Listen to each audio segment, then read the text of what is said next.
അമൃത് Veni hair elixir presents daily news പ്രഭാത വാർത്തകൾ powered by Pulimoottil silks KSFE.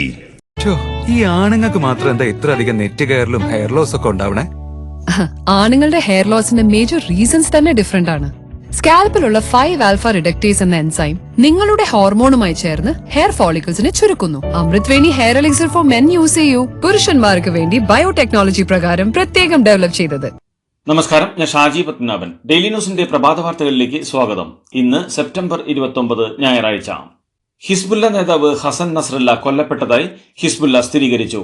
Lebanon തലസ്ഥാനമായ ബെയ്റൂത്തിൽ Israel നടത്തിയ വ്യോമാക്രമണത്തിലാണ് നസ്രല്ല കൊല്ലപ്പെട്ടത്. ലോകത്തെ ഭീതിപ്പെടുത്താൻ നസ്രല്ല ഇനിയില്ലെന്ന ആമുഖത്തോടെ ഇസ്രയേൽ സൈന്യമാണ് ഹിസ്ബുല്ല മേധാവി ഹസൻ നസ്രല്ലയുടെ മരണവാർത്ത ആദ്യം അറിയിച്ചത്. മണിക്കൂറുകൾക്ക് ശേഷം ഹിസ്ബുല്ലയും ഇക്കാര്യം സ്ഥിരീകരിക്കുകയായിരുന്നു. അതേസമയം പലസ്തീനെ പിന്തുണച്ചുകൊണ്ട് ശത്രുവിനെതിരെ വിശുദ്ധ യുദ്ധം തുടരുമെന്നും ഹിസ്ബുല്ല പ്രസ്താവനയിൽ അറിയിച്ചു.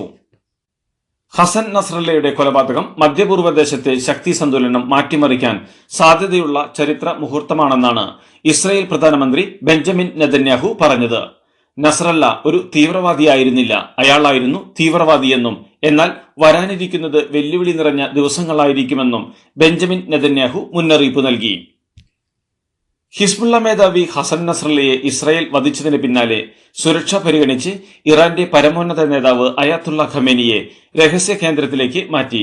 ഇസ്രായേൽ വിരുദ്ധപക്ഷത്തുള്ള ഗാസയിലെ ഹമാസ്, ലെബനിലെ ഹിസ്ബുള്ള, യമനിലെ ഹൂതികൾ എന്നീ 3 സായുധ സംഘടനകൾക്കും ഇറാൻ പിന്തുണ നൽകുന്ന സാഹചര്യത്തിലാണിത്. ടെഹ്റാൻ സന്ദർശനത്തിനിടെ ജൂലൈ 31 ഹമാസ് മേധാവി ഇസ്മായിൽ ഹനിയ കൊല്ലപ്പെട്ടത്. ഇസ്രയേൽ അധിനിവേശത്തിനെതിരെ പോരാടുന്ന ഹിസ്ബുല്ലയ്ക്കും പിന്തുണയ്ക്കുന്ന ഇറാനും കനത്ത ആഘാതമാണ് നസ്രല്ലയുടെ കൊലപാതകം. കൂത്തുപറമ്പ് വെടിവയ്പിൽ പരിക്കേറ്റ് കിടപ്പിലായിരുന്ന CPM പ്രവർത്തകൻ പുഷ്പൻ അന്തരിച്ചു. 54 വയസ്സായിരുന്നു. CPM അണികൾക്കിടയിൽ ജീവിക്കുന്ന രക്തസാക്ഷിയെന്ന് അറിയപ്പെട്ടിരുന്ന പുഷ്പൻ കൂത്തുപറമ്പ് വെടിവയ്പിൽ പരിക്കേറ്റ് കഴിഞ്ഞ 30 വർഷമായി കിടപ്പിലായിരുന്നു. കോഴിക്കോട്ടെ സ്വകാര്യ ആശുപത്രിയിൽ വെച്ചായിരുന്നു അന്ത്യം. ഇന്ന് രാവിലെ 8 മണിക്ക് മൃതദേഹം കോഴിക്കോട്ടെ സ്വകാര്യ ആശുപത്രിയിൽ നിന്നും കണ്ണൂരിലേക്ക് കൊണ്ടുപോകും. 1994 സ്വാശ്രയ കോളേജിനെതിരായ സമരത്തിനിടെയാണ് പുഷ്പന് വെടിയേൽക്കുന്നത്. 1994 നവംബർ 25 കൂത്തുപറമ്പിലെ അർബൻ സഹകരണ ബാങ്കിന്റെ സായാഹ്ന ശാഖയുടെ ഉദ്ഘാടനത്തിനെത്തിയ മന്ത്രി MV രാഘവനെ തടയാനെത്തിയ DYFI പ്രവർത്തകർക്ക് നേരെ പോലീസ് വെടിവെപ്പ് നടത്തുകയായിരുന്നു. വെടിവെപ്പിൽ DYFI പ്രവർത്തകരായ KK രാജീവൻ, മധു, ഷിബുലാൽ, ബാബു, റോഷൻ എന്നിവർ കൊല്ലപ്പെട്ടു. പുഷ്പനടക്കം 6ഓളം പ്രവർത്തകർക്ക് ഗുരുതരമായി പരിക്കേറ്റു. വെടിയേറ്റ് വീണ പുഷ്പൻ പിന്നീടൊരിക്കലും എഴുന്നേറ്റില്ല. പുഷ്പന്റെ വിയോഗത്തിൽ ദുഃഖം രേഖപ്പെടുത്തി മുഖ്യമന്ത്രി പിണറായി വിജയൻ. ആ പേര് കേട്ടാൽ ആവേശം തുടിച്ചിരുന്ന ഓരോ കമ്മ്യൂണിസ്റ്റുകാരന്റെ ഹൃദയവും ഈ നിമിഷം ദുഃഖഭരിതമാണെന്ന് പിണറായി അനുശോചന സന്ദേശത്തിൽ പറഞ്ഞു. ഒരു കമ്മ്യൂണിസ്റ്റുകാരൻ എന്തെന്ന ചോദ്യത്തിന് ഈ നാട്ടിലെ ഓരോ സഖാവിനും ചൂണ്ടിക്കാണിക്കാനുള്ള ഉത്തരമാണ് സഖാവ് പുഷ്പനെന്നും പിണറായി വിവരിച്ചു. വെടിയുണ്ടകൾക്ക് തോൽപ്പിക്കാൻ കഴിയാതിരുന്ന ധീരനായ പോരാളിയെയാണ് പുഷ്പന്റെ വിയോഗത്തിലൂടെ നഷ്ടമായതെന്ന് CPM സംസ്ഥാന സെക്രട്ടറി MV ഗോവിന്ദൻ. സഹനസൂര്യനായി ജ്വലിച്ച പുഷ്പന്റെ വിയോഗത്തിൽ അന്ത്യാഭിവാദ്യം അർപ്പിക്കുന്നുവെന്നും അദ്ദേഹത്തിന്റെ കുടുംബത്തിന്റെയും പാർട്ടി പ്രവർത്തകരുടെയും വേദനയിൽ ഒപ്പം ചേരുന്നുവെന്നും MV ഗോവിന്ദൻ പറഞ്ഞു.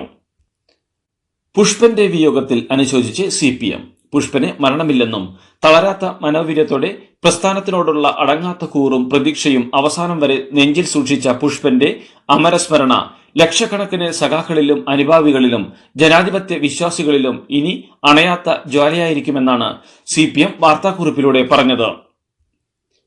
CPM പ്രവർത്തകൻ പുഷ്പന്റെ നിര്യാണത്തിൽ കൂത്തുപറമ്പ്, തലശ്ശേരി അസംബ്ലി മണ്ഡലങ്ങളിൽ ഇന്ന് ഹർത്താൽ. വാഹനങ്ങളെ ഹർത്താലിൽ നിന്ന് ഒഴിവാക്കും.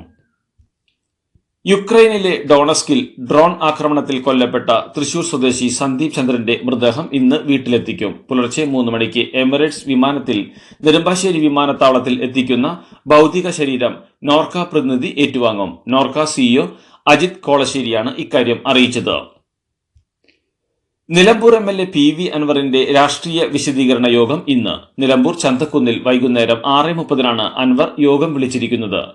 നിലമ്പൂരിൽ പൊതുസമ്മേളനം വിളിക്കുമെന്നും അന്ന് അടുത്ത നീക്കം ജനങ്ങളെ അറിയിക്കുമെന്നും കഴിഞ്ഞ ദിവസത്തെ വാർത്താസമ്മേളനത്തിൽ അൻവർ പറഞ്ഞിരുന്നു. പാർട്ടി പ്രവർത്തകരിലും കോടതിയിലുമാണ് ഇനി വിശ്വാസമുള്ളതെന്നും പാർട്ടിയിലെ സാധാരണക്കാരായ സഖാക്കളുടെ പിന്തുണ തനിക്കുണ്ടെന്നും അൻവർ പറഞ്ഞിരുന്നു.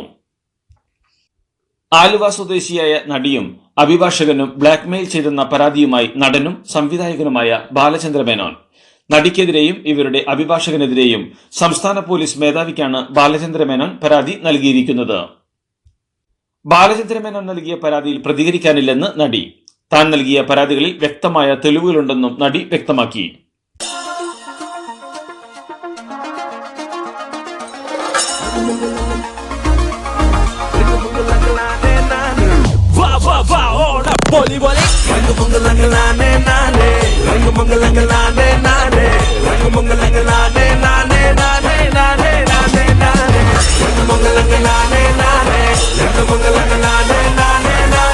ഈ Onam 100-ാം Onam celebrating 100 years of Pulimoottil silks.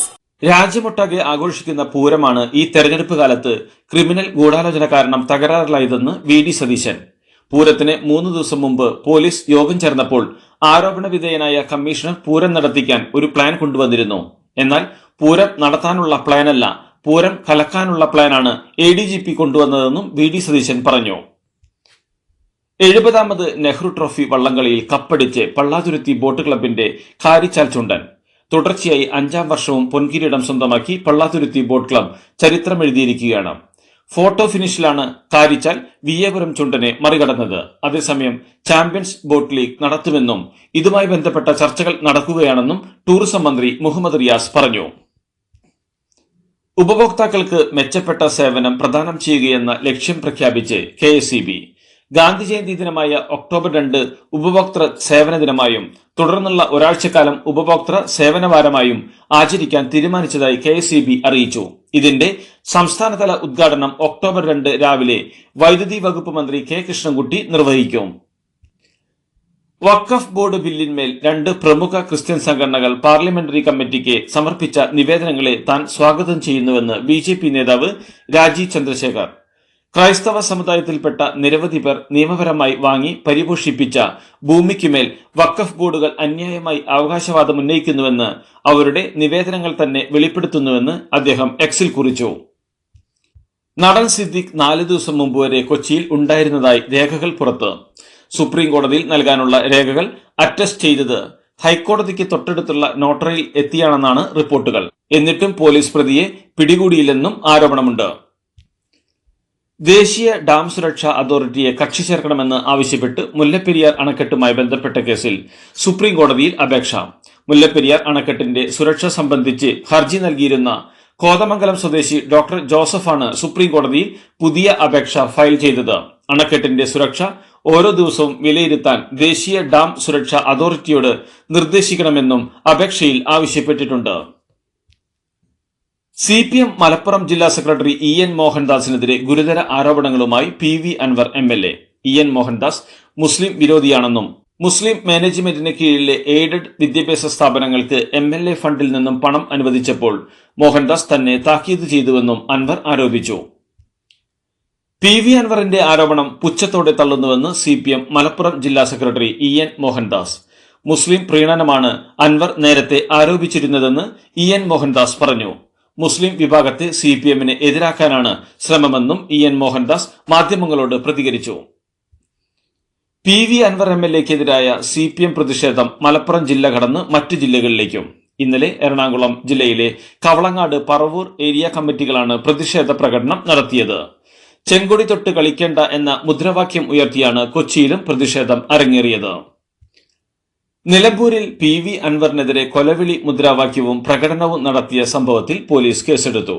നിലമ്പൂരിൽ 100ഓളം CPM പ്രവർത്തകർക്കെതിരെയാണ് പോലീസ് കേസെടുത്തത്. ഗോവിന്ദൻ മാഷ് ഒന്നു ഞൊടിച്ചാൽ കയ്യും കാലും വെട്ടിയെടുത്ത് പുഴയിൽ തള്ളും എന്നതടക്കമുള്ള മുദ്രാവാക്യങ്ങളാണ് പ്രതിഷേധത്തിനിടെ ഉയർന്നത്. ജസ്റ്റിസ് ദേവൻ രാമചന്ദ്രൻ സഞ്ചരിച്ച കാർ റോഡിലെ വലിയ കുഴിയിൽ വീണ് കാറിന്റെ മുൻവശത്തെ ഇടതുഭാഗത്തെ ടയർ പൊട്ടി. തൃശൂർ കുന്നംകുളം റോഡിൽ മുണ്ടൂരിൽ വെച്ചാണ് സംഭവം. ഔദ്യോഗിക വാഹനത്തിൽ കോഴിക്കോട് ഒരു പൊതുപരിപാടിയിൽ പങ്കെടുത്ത് തിരികെ വരുമ്പോഴായിരുന്നു അപകടം. തൃശൂർ കുന്നംകുളം റോഡിന്റെ ശോചനീയാവസ്ഥയിൽ നിരവധി പ്രതിഷേധങ്ങൾ ഇവിടെ ഉയർന്നിരുന്നു. കേരളത്തിൽ അടുത്ത 5 ദിവസം മഴയ്ക്ക് സാധ്യതയെന്ന് കേന്ദ്ര കാലാവസ്ഥാ വകുപ്പ്. പത്തനംതിട്ട, ഇടുക്കി, എറണാകുളം, തൃശൂർ, കോഴിക്കോട്, വയനാട്, കണ്ണൂർ എന്നീ 7 ജില്ലകളിലാണ് ഇന്ന് യെല്ലോ അലർട്ടുള്ളത്. എടാ എങ്ങനെയുണ്ട്? ഓണത്തിന് ഇതാണോ എടുക്കുന്നേ? ഓണക്കോടി വരും. അതെ, 10ൽ ഒരാൾക്ക് ഈ സീരീസിൽ ഓണക്കോടി സമ്മാനം. മെഗാ സമ്മാനമാണെങ്കിലും പുതുപുത്തൻ ബെൻസ് കാർ, രണ്ടാം സമ്മാനം ഇന്നോവ ക്രിസ്റ്റ, അതും 17 ഇത്തവണ സമ്മാനങ്ങളുടെ നക്ഷത്ര തിളക്കവുമായി KSFE ഗാലക്സി ചിട്ടികൾ. തമിഴ്നാട്ടിലെ കായിക മന്ത്രിയും മുഖ്യമന്ത്രി MK സ്റ്റാലിന്റെ മകനുമായ ഉദയനിധി സ്റ്റാലിൻ ഉപമുഖ്യമന്ത്രിയായി ഇന്ന് സത്യപ്രതിജ്ഞ ചെയ്യുമെന്ന് റിപ്പോർട്ടുകൾ. കള്ളപ്പണം വെളുപ്പിക്കൽ കേസിൽ ജാമ്യം നേടിയ മുൻ ഗതാഗത മന്ത്രി സെന്തിൽ ബാലാജിയെ വീണ്ടും മന്ത്രിസഭയിൽ ഉൾപ്പെടുത്തിയെന്നും ഇത് സംബന്ധിച്ച് മുഖ്യമന്ത്രി MK സ്റ്റാലിൻ ഗവർണർക്ക് കത്ത് നൽകിയതായും ഇന്ന് 3:30 സത്യപ്രതിജ്ഞാ ചടങ്ങ് നടക്കുമെന്നും റിപ്പോർട്ടുകളുണ്ട്. കേരളത്തിലെ ആഭ്യന്തര സെക്രട്ടറി ബിശ്വനാഥ് സിൻഹയെ രൂക്ഷമായി വിമർശിച്ച് ഡൽഹി റൌസ് അവന്യൂ കോടതിയിലെ അഡീഷണൽ ചീഫ് ജുഡീഷ്യൽ മജിസ്ട്രേറ്റ് ദിവ്യ മൽഹോത്ര. ആഭ്യന്തര സെക്രട്ടറിക്ക് ഈഗോയാണെന്ന് ചീഫ് ജുഡീഷ്യൽ മജിസ്ട്രേറ്റ് ആരോപിച്ചു. ഡോക്ടർ വി ശിവദാസൻ ഉൾപ്പെടെയുള്ളവർക്കെതിരായ കേസ് പരിഗണിക്കുന്നതിനിടെയാണ് കോടതിയുടെ വിമർശനം. പണം മോഷ്ടിച്ചെന്ന് സംശയിച്ച് 10 വയസ്സുകാരനെ പിതാവ് അടിച്ചുകൊന്നു. ഉത്തർപ്രദേശിലെ ഗാസിയാബാദിൽ ശനിയാഴ്ച രാവിലെയാണ് സംഭവം. വീട്ടിൽ സൂക്ഷിച്ച 500 രൂപ കാണാതായതിന് പിന്നാലെ ലോഹം കൊണ്ട് നിർമ്മിച്ച പൈപ്പ് ഉപയോഗിച്ച് കുട്ടിയെ പിതാവ് ക്രൂരമായി മർദ്ദിച്ച് കൊലപ്പെടുത്തുകയായിരുന്നെന്നാണ് റിപ്പോർട്ട്. സംഭവത്തിൽ പിതാവ് നൌഷാദിനെയും രണ്ടാനമ്മയായ റസിയെയും പോലീസ് കസ്റ്റഡിയിലെടുത്തിട്ടുണ്ട്. പാകിസ്ഥാന്റെ ഭീകരവാദം ഒരിക്കലും വിജയിക്കില്ലെന്ന് ഇന്ത്യൻ വിദേശകാര്യമന്ത്രി S ജയശങ്കർ UN പൊതുസഭയിൽ പറഞ്ഞു. പ്രവർത്തനക്ഷമമല്ലാത്ത രാജ്യമാണ് പാകിസ്ഥാനെന്നും ഭീകരവാദവും മൌലികവാദവുമാണ് പ്രധാന ഉൽപ്പന്നങ്ങളെന്നും മന്ത്രി ആരോപിച്ചു. സമൂഹത്തിൽ സുസ്ഥിര വികസനം മാതൃകാപരമായി നടപ്പാക്കിയ രാജ്യമാണ് ഇന്ത്യയെന്നും പല മേഖലകളിലും ഇന്ത്യക്ക് മികച്ച പുരോഗതിയുണ്ടായെന്നും ഇത് ലോകത്തിന് വിനിയോഗിക്കാവുന്ന മാതൃകയാണെന്നും വിദേശകാര്യമന്ത്രി പറഞ്ഞു. ഇന്ത്യ ബംഗ്ലാദേശ് രണ്ടാം ക്രിക്കറ്റ് ടെസ്റ്റിന്റെ 2ാം ദിവസത്തെ മത്സരം മഴ മൂലം ഉപേക്ഷിച്ചു. ആദ്യ ദിവസം മഴ കാരണം വെറും 35 ഓവർ മാത്രമാണ് മത്സരം നടന്നത്.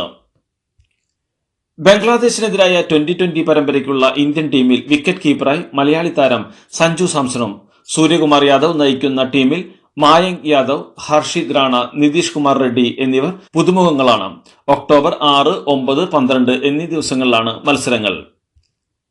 IPL 2025 സീസണിൽ കളിക്കുന്ന ഓരോ താരങ്ങൾക്കും ഒരു മത്സരത്തിന് 7.5 ലക്ഷം രൂപ വീതം BCCI വക മാച്ച് ഫീയായി നൽകുമെന്ന് സ്ഥാനമൊഴിയുന്ന BCCI സെക്രട്ടറി ജയ്ഷാ. ഇതോടെ അടുത്ത IPL-ൽ ലീഗ് ഘട്ടത്തിൽ എല്ലാ മത്സരങ്ങളും കളിക്കുന്ന ഒരു താരത്തിന് ഈ ഇനത്തിൽ മാത്രം 1.05 കോടി രൂപ ലഭിക്കും. ഫ്രാഞ്ചൈസികൾ നൽകുന്ന കരാർ തുക കൂടാതെയാണിത്. ഓരോ ഫ്രാഞ്ചൈസിക്കും മാച്ച് ഫീ ഇനത്തിൽ BCCI 12.60 കോടി രൂപ അനുവദിക്കുമെന്നും ഷാ കൂട്ടിച്ചേർത്തു. ഇതോടുകൂടി ഡെയിലി ന്യൂസിന് ഇന്നത്തെ പ്രഭാത വാർത്തകൾ സമാപിക്കുന്നു. ഡെയിലി ന്യൂസിന് വേണ്ടി വാർത്തകൾ വായിച്ചത് ഷാജി പത്മനാഭൻ. ഡെയിലി ന്യൂസ് ലൈവ്.in വാർത്തകൾ വിരൽ തുമ്പിൽ.